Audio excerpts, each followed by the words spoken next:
What's up po sa inyong lahat mga kaparing, mga kababayan, mga kapasigenyo at sa lahat po no, ng kahit saan man kayong dako ng Pilipinas na napanood ng video po ito at kayo ay isa sa mga talagang humahanga kay Mayor Vico. So, ngayong nalalapit na eleksyon dito sa Pasig, kumbaga parang mas kaabang-abang pa ang eleksyon dito sa Pasig kesa sa national at sa ibang mga lugar kasi marami po talaga ang nakatutok sa labanan dito sa Pasig kasi ito po ay labanan ng good governance versus big business. So alam naman po natin sa mga wala pang idea, ang kalaban po ni Mayor Vico na si Sara Diskaya ay isa po ay nagmamay-ari po ng malaking construction company. So isa po silang malaking construction company at may mga big contract po sila sa DPWH at hindi lamang sa mga local government. Dito talaga lumalabas na ang kalaban ni Mayor Vico ay isang malaking negosyante. At ito nga, gaya nga ng sinasabi no, sa isang video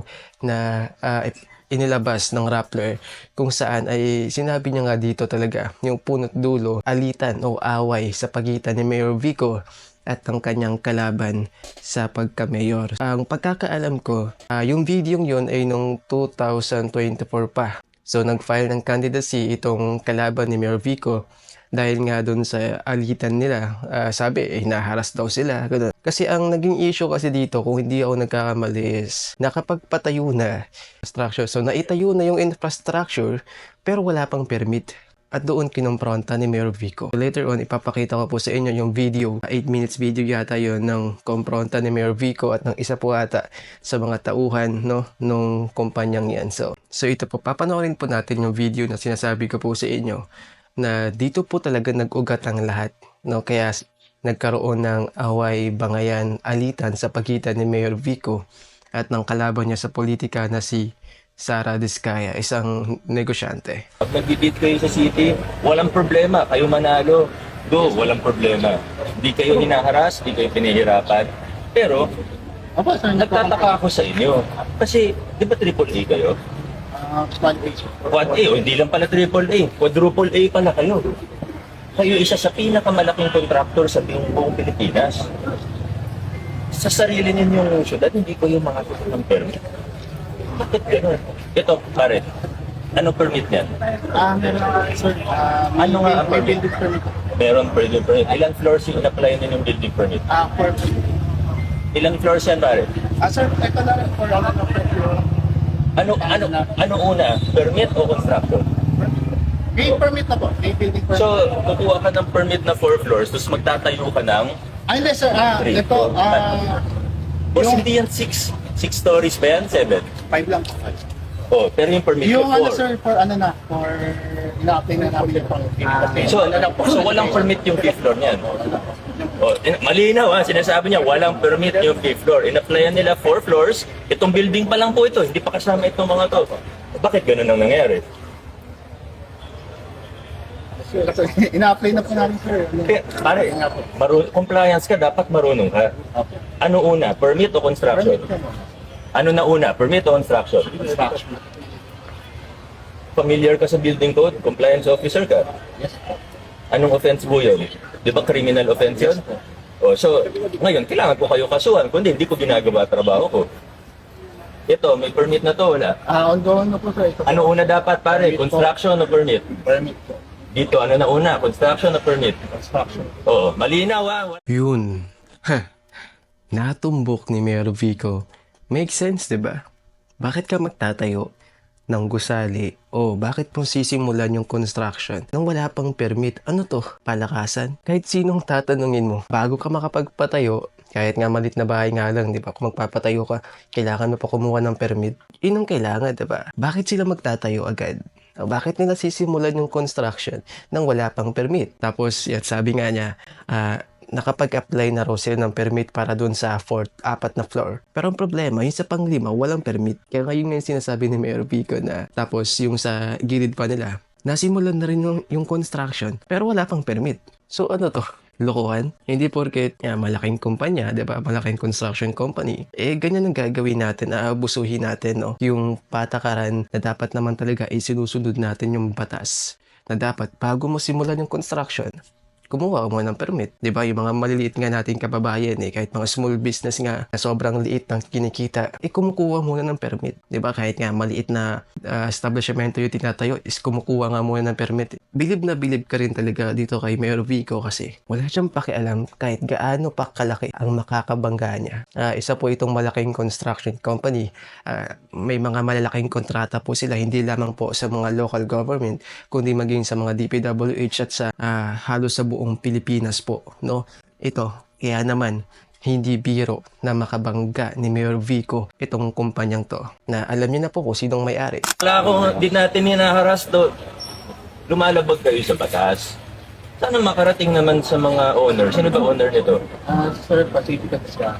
Biskaya. Pakisabi naman. Okay, so yun mga kaparing, ang may-ari, ang kalaban ni Mayor Vico sa politika sa pagka-mayor. Kung hindi ako nagkakamali kasi meron ako nabasang article, merong pahayag yung asawa ng kalaban ni Mayor Vico na si Sara Diskaya. So meron siyang, yung asawa niya merong pahayag na yun nga, sinasabi niya na hinaharas daw sila ni Mayor Vico. That's why kaya sila tumakbo sa pagka-mayor yung kanyang asawa. Dahil nga para labanan o i-challenge itong si Mayor Vico. So napaisip ako na tumakbo lang kayo sa politika para labanan ng isang Mayor Vico na ginagawa lamang niya yung kanyang tungkulin, yung kanyang trabaho kasi hindi kayo sumunod sa batas. Tapos yun pala ang dahilan kaya kayo tumakbo para labanan siya. So ito po yung article. So nabasa nyo po yan. Galing po yan sa isang article, no? Yan po mismo, article na po mismo ang nagsasabi na at yan po ang pahayag ng asawa ng kalaban ni Mayor Vico na gusto nilang i-challenge si Mayor Vico at labanan dahil nga sa pangaharas na ginagawa daw niya. Which is hindi totoo kasi ginagawa lamang ni Mayor Vico ang kanyang trabaho. Wala siyang kinakatakutan. Kahit malaking kumpanya to, hindi niya kinakatakutan. Pinabangga niya dahil hindi sumusunod sa batas. Bihira lang po yung ganyang mayor, di ba? Maliit nga ng mga negosyante, di ba? Kapag konting mali lang o kaunting hindi sumunod sa batas, di ba? Kinakasuhan na. Yung mga malaking kumpanya pa kaya. Tama lang naman, di ba? Pantay-pantay tayo. Hindi ko sila kilala. Wala akong, hindi ito personal. Pero, nakailang sabi na kami. Nung una naman nagsasabi kami ng maayos. Nagno-notice kami ng maayos. Pinapatawag namin kayo ng maayos. Ba't ayaw nyo tumigil? Kitang-kita lang sa sarili kong mata. Ongoing yung mga construction, pati din sa kabilang lote. Wala kayong mga permit. Bakit? Sir, ito po. Nahihirapan ba kayo sa obo? Kasi kung nahihirapan kayo, may hihingi ba sa inyo ng lagay? Wala po. Wala naman. Kung meron, sumbong nyo sa akin, di ba? Kami may kasalanan noon. Sumbong nyo, aaksyonan ko yan. Pero, ito, anong dahilan? Hindi mo alam. Sino kaya makakasagot sa akin? Project manager. Oo, sir, narinig niyo ba yung sinabi ko sa kanya? Bakit po ganun ang ginagawa ninyo? Sir, bilang quadruple A contractor, alam niyo ang lahat ng batas, alam niyo ang lahat ng proseso. Bakit hindi po kayo sumusunod? Ang alam ko, sir, bali, ano na ng boss namin na iPhone na yung Sir, kung anong tinanong ko sa kanya, yun din po tatanungin. Pakilala mo na kayo, sir? Harvey lang. Ano po kayo, sir? Engineer po kayo? O engineer pa kayo, dapat kabisado niyo ang lahat. Sa batas po, ano po ang una? Construction o permit? Permit. Dito po, fifth floor natin, ano po na una? Construction o permit? Construction ang nauna. Dito po, sir, ano po na una? Construction o permit? Actually, may ongoing, pero ongoing din po yung Nasaan yung permit? Ito po, sir. Hindi apply. people. Actual permit ang pinag-uusapan natin. Sir, ganito po. Kung nag-apply kayo ng permit at nagkaroon kayo ng problema, pinahirapan kayo, mali yung proseso namin, sumbong nyo sa akin, ako mismo ang gawa ng aksyon. O kaya kasuhan nyo kami kung may mali talaga. Walang problema doon. Tama po yun. Pero, wala naman problema. Ayaw nyo lang sumunod sa batas, ay may problema tayo, sir. Hindi naman po pwede yun, engineer. Kasi malinaw. Una, ang permit sa construction. Failure to comply, failure to get a permit bago mag-construction, hindi lang po yan basta bawal. Criminal offense po yan. Krimen po yan, sir. Bilang engineer, alam nyo po yan. Hindi po ako nag-iimbento dito, alam nyo po yan. Ngayon, inaamin nyo sa akin na yung construction ng 5th floor hindi kasama sa permit ninyo. Ang construction sa buong lote na ito, walang building permit. Construction dun sa kabilang lote, wala ako nakikita ng building permit. Kasi dapat nakapaskil po yan. At inaamin ninyo na under process pa lang po siya. Yung dulo, ano pa lang po, demolition permit meron na. Demolition permit. Pero ito, construction, di naman demolition lang yan. Yung parking. Parking meron na rin. Meron na ba? Yan ang hindi ko maintindihan, engineer. Kasi quadruple A kayo. Hindi naman namin kayo pinahihirapan. In fact, sabi ko nga kanina kay ninyo, compliance officer, may kontrata pa kaya kayo sa LGU. Tanungin niyo yung mga gumawa sa rainforest, may kontrata kayo. Walang problema. Hindi namin kayo kinakaaway, hindi namin kayo hinaharas. Kahit na yun yung laging sinasabi ng owner ninyo, hindi totoo yun. Ang problema, hindi kayo patay mga waiting shed, wala naman permit yun eh. Illegal yung ginagawa ninyo. Kung legal kayo, walang problema. Kaso illegal yung ginagawa ninyo. Criminal offense ang ginagawa ninyo, kaya may problema tayo. Naintindihan po ninyo, engineer. Pakakarating po ba sa owner natin? Oo, wala ang problema eh. Kaso gumagawa kayo ng illegal.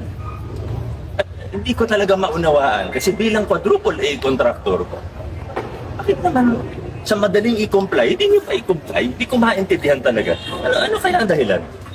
Nasanay lang talaga na gano'n? Hindi naman po. Kasi yung mga revisions po kasi plano, hindi po kasi ito yung natatagal. Revision ng plano, wala pa nga. Nauuna yung construction nyo sa application eh. Wala naman excuse. Papagawa ako ng 4-story building. Kukuha ako ng permit, 4 stories. Okay naman. Tapos i-construct ko 5-6 floors. Ano yun? Kaya sumunod tayo sa batas. Lalo na ang malalaki dapat sumusunod sa batas. Tama excuse eh. Di naman mahirap. Negosyo nyo yan eh. Buti kung iba yung negosyo ninyo. Maintindihan ko ba? Baka hindi kabisado. Paano hindi nyo kabisado? Quadruple A contractor kayo. Tapos, gagamitin nyo sa politika. Sasabihin nyo, hinaharas. Hindi. Sumunod tayo sa batas. Bago dyan, meron talaga mga ibang insidente na paulit-ulit pinapaalahanan ni Mayor Vico itong mga to na sumunod sa batas, na kumuha ng permit kasi bawal yung ginagawa nila, na inuuna nila yung construction, sinisimulan nila yung construction pero yung permit nila is on process pa. Hindi pwede yun, diba? Ano yun, mag-a-apply pa sila, may handa pa yung application tapos yung construction nagsisimula na. Walang ganun. Bawal sa batas natin yun. Dapat talaga, kumuha mo ng permit bago nyo simulan yung construction. Yun lang naman, diba? Wala tayong nakikitang pangaharas sa ginagawa ni Mayor Vico na paulit-ulit niyang pinapaalalahanan ng mga to na sumunod sa batas na illegal yung ginagawa nila. Pero nagamit pa sa politika. Sinasabihan pang hinaharas. Kasi nga ang owner nito ay kalaban ni Mayor Vico sa politika.